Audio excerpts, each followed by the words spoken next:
Par où commencer? Oh, bien sûr, la rade, ma rade.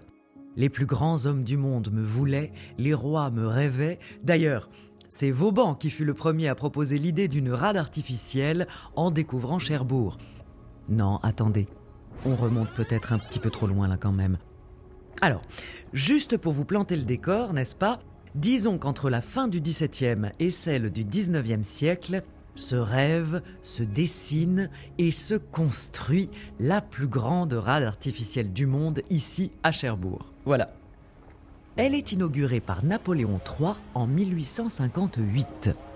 Notre histoire, mon histoire donc, commence dans un lieu extraordinaire, vous l'aurez compris. La position géographique de Cherbourg et les qualités nautiques de sa rade sont idéales. On peut y accéder par tout temps, quelle que soit l'heure de la marée, et y mouiller un navire en toute sécurité. 1869, le port de Cherbourg accueille 47 escales de compagnies maritimes étrangères avec plus ou moins 2000 passagers. C'est un bon début. D'autant plus que les compagnies françaises préfèrent faire escale au Havre, beaucoup plus proche de Paris. Une fois réalisée la première liaison ferrée directe avec la capitale, les flux migratoires à destination du Nouveau Monde s'orientent vers Cherbourg. Les transatlantiques se développent avec de nouvelles destinations de rêve. Brésil, Argentine, Antilles. En 1905, Cherbourg est un véritable port transatlantique. 40 000 passagers en transit. Cette fois, il est grand temps de se doter d'une première gare maritime. Un bâtiment modeste en bois qui sera vite inadapté. En 1910, il s'agit d'accueillir 543 escales.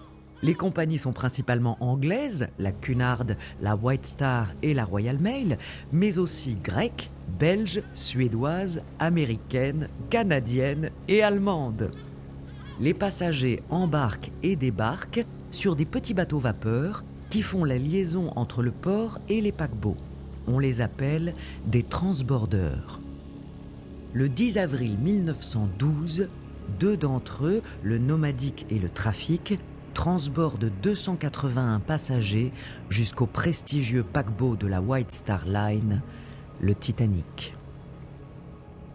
Quelques semaines après le passage du Titanic, une nouvelle gare maritime est inaugurée, un adorable petit pavillon en briques rouges de 225 mètres de long qui accueille les bureaux des compagnies.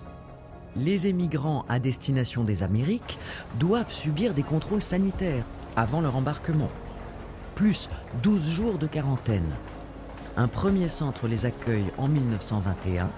En 1922, la Royal Mail Line achève la construction de l'hôtel New York pour accueillir ses passagers en transit. Et 3 compagnies anglaises s'unissent pour financer celle de l'hôtel Atlantique, réalisé par l'architecte cherbourgeois René Levavasseur. Retenez bien ce nom, il est important pour la suite de notre histoire. En 1922, Cherbourg passe le cap des 100 000 passagers. Le pavillon de briques ne suffit plus. On décide de doter le port d'une nouvelle gare maritime transatlantique adaptée au large, au rail et à la route, c'est-à-dire moi. Je suis sur le point de naître